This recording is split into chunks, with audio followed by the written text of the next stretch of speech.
Dan saya meyakini bahwa yang dimaksud pemulihan segala sesuatu harus dimulai dari pemulihan keluarga, pemulihan komunitas, pemulihan gereja, pemulihan kota, bahkan pemulihan segala bangsa, saudara. Dimulai dari keluarga.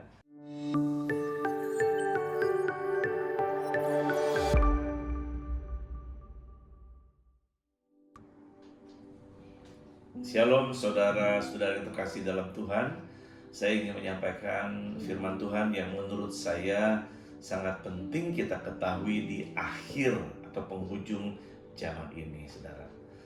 Nah, kalau saudara perhatikan dalam kitab Kejadian, satu kali Tuhan pernah menghancurkan bumi dengan air bah, dan Tuhan menyesal melakukannya itu pada zaman Nuh, karena hanya Nuh, istri, dan ketiga anak dan mantunya yang diselamatkan 8 orang.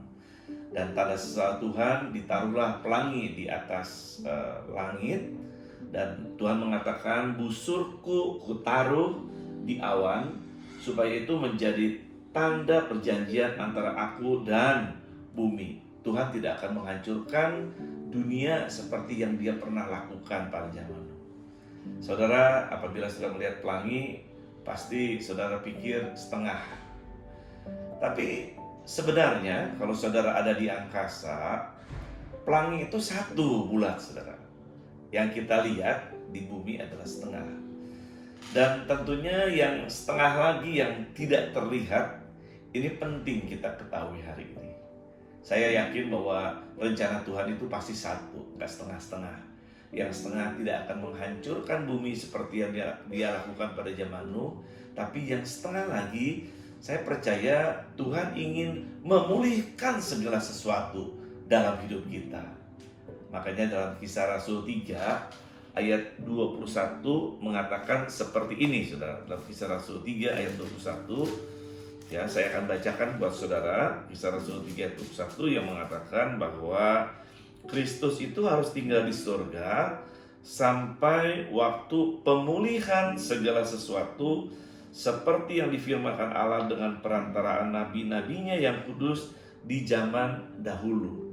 Sebelum Yesus datang kedua kali, harus terjadi pemulihan segala sesuatu.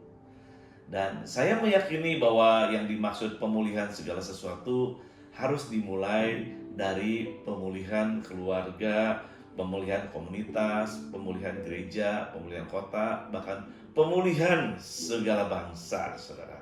Dimulai dari keluarga. Saya ingin bacakan kembali dalam Lukas 1 ayat 17, dikatakan begini. Dan ia akan berjalan mendahului Tuhan dalam roh dan kuasa Elia, untuk membuat hati bapak-bapak berbalik kepada anak-anaknya, dan hati orang-orang durhaka kepada pikiran orang-orang benar, dan dengan demikian menyiapkan bagi Tuhan suatu umat yang layak baginya, saudara. Saya percaya bahwa ini adalah bicara tentang seorang yang akan dilahirkan, namanya Yohanes Pembaptis. Dan Yohanes Pembaptis itu sudah penuh Roh Kudus sejak dia ada dalam kandungan Elisabeth, ibunya. Makanya ayat 14 mengatakan seperti ini. Engkau akan bersukacita dan bergembira, bahkan banyak orang akan bersukacita atas kelahiran itu, sebab ia akan besar di hadapan Tuhan, dan ia tidak akan minum anggur atau minuman keras, dan ia akan penuh dengan Roh Kudus mulai dari rahim ibunya. Ia akan membuat banyak orang Israel berbalik kepada Tuhan Allah mereka. Jadi Yohanes Pembaptis sudah penuh dengan Roh Kudus sejak ada dalam kandungan Elisabeth, ibunya. Dan saya meyakini begini, saudara.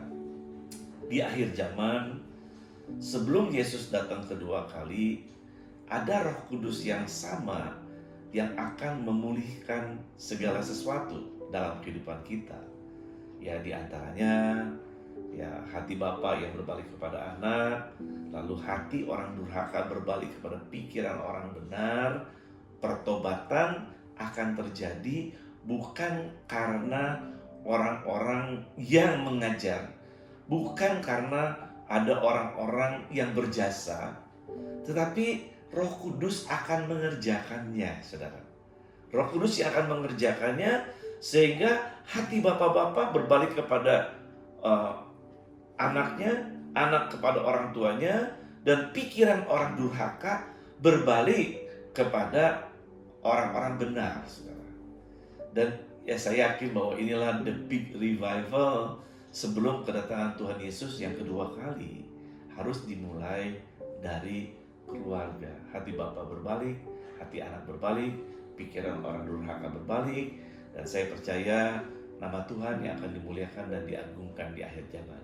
Setelah itu baru Yesus akan datang kedua kali. Yesus tidak akan datang kedua kali sebelum terjadi pemulihan segala sesuatu. Tapi kalau sudah terjadi pemulihan segala sesuatu, Dia akan datang segera.